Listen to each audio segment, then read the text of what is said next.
Good morning. Today is Sunday, January 30th. Our topic for today is counterculture, and we are looking at Deuteronomy chapter 24, verses 10 through 21.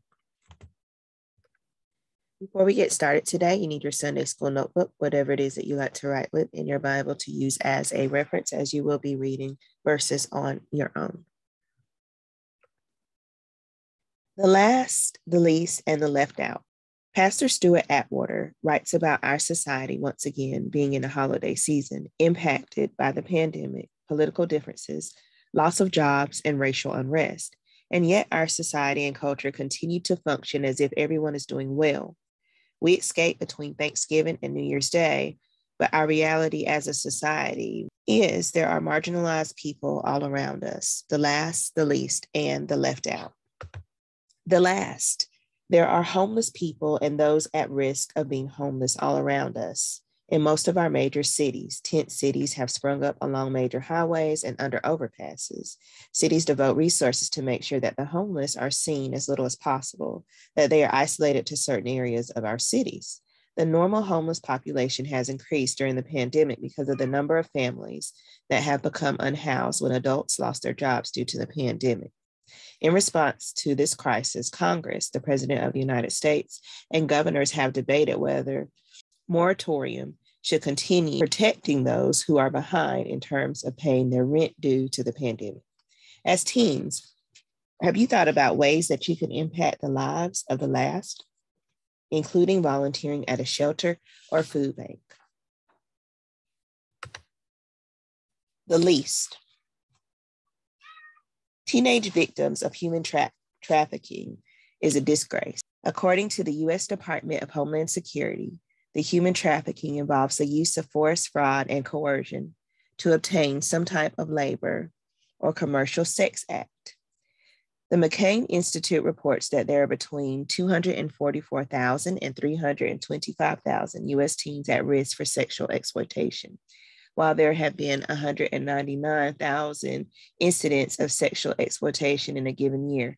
Some of these teens may be at your school, others are definitely in your community. As teens at risk yourself, what are some ways that you can work to stop or put an end to human trafficking or serve the least who have fallen victim of sexual exploitation?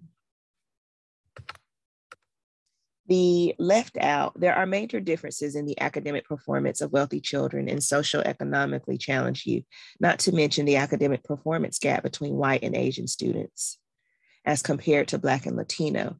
The issue provides the perfect opportunity for churches and faith-based organizations to address an academic need among several marginalized academic population. Is your church serving the left out in this way? Is this something that a Sunday school class or youth group could undertake? As Pastor Atwater noted in his column, Jesus said, "Whatever you did for one of the least of these brothers and sisters of mine, you did for me." Your praying, your giving, your serving allows us to be the church to the last, least, and left out.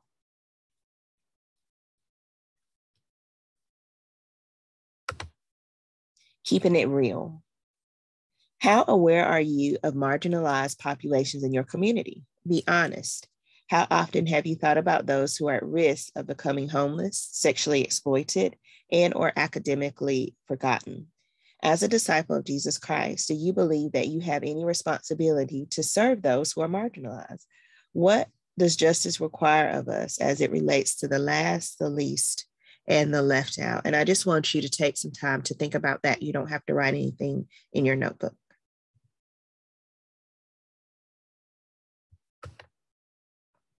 Keeping it biblical. Your key verse for today is Deuteronomy 24:18. Okay, but I would like for you to read Deuteronomy 24 verses 10 through 21.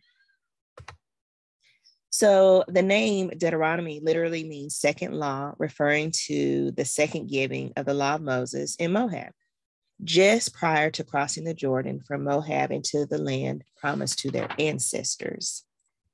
As you have studied, Deuteronomy contains a covenant code consisting of laws and commandments, but it goes far beyond just the book of the law to include descriptions and stories from Israel's wilderness wandering, ending with Moses' death, just as the people were preparing to cross over the land into the land promised to their ancestors. In terms of Deuteronomy 24:10 through 13, it is a set of rulings for dealing justly with loans and lending. The people making the loan were not permitted to enter the house to collect the collateral for the loan. If the person is very poor, such that they are pawning their only coat, the person making the loan was required to return it every day at sundown, so the borrower would have use of it to keep them warm while they slept.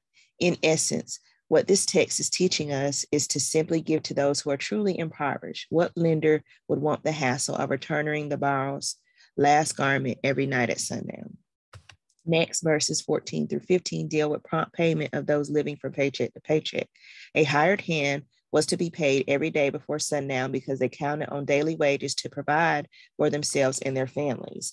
The motive given for this was to avoid the wrath of God, who is chief protector of the poor. Then we find special protections afforded the alien, orphan, and widows in verses 16 through 18, recalling their times as slaves in Egypt when God redeemed them. Finally, the practice of gleaning described in verses 19 through 21 was put in place to protect the community's poorest members by allowing them to harvest any remaining food from the fields and vineyards. This was the practice whereby Ruth and Naomi were able to find food when they were widowed. In all instances, today's scriptures make clear that God had in mind the last, the least, and the left out. What matters to God should matter to us. Justice matters to God, and it should matter to us as well.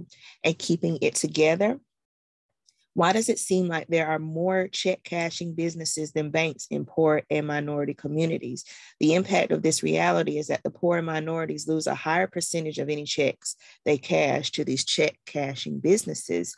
Why are there food deserts in poor and minority communities? A food desert is an area that has limited access to affordable and nutritious food. Most poor and minority communities have corner stores that sell unhealthy foods, not grocery stores that sell quality meats and healthy fruits and vegetables. Why are there so many liquor stores in poor and minority communities? Some would say that these liquor stores are so accessible to help marginalized communities drown their sorrows with alcohol. Will cannabis distributors be the next industry to evade disadvantaged communities? Finally, why are there so many churches in poor and minority communities? The real question should be, what impact is the church having on the lives of the disadvantaged? Could the church open banks? Could the church open a grocery store? Could the church put in place healthy escapes for people, such as gyms? God and justice require that the church do more to serve the marginalized. What could you do and your contemporaries do to lead the way? So today you are going to create a footprint in your notebook. Research people who struggle with limited resources. It can be some of the people that we talked about today, the last, the least. You can put the homeless, you could do minorities. Research that, and then in your footprint, you're going to create a prayer for these people, okay? Thank you, and I hope that you have a wonderful, wonderful Sunday.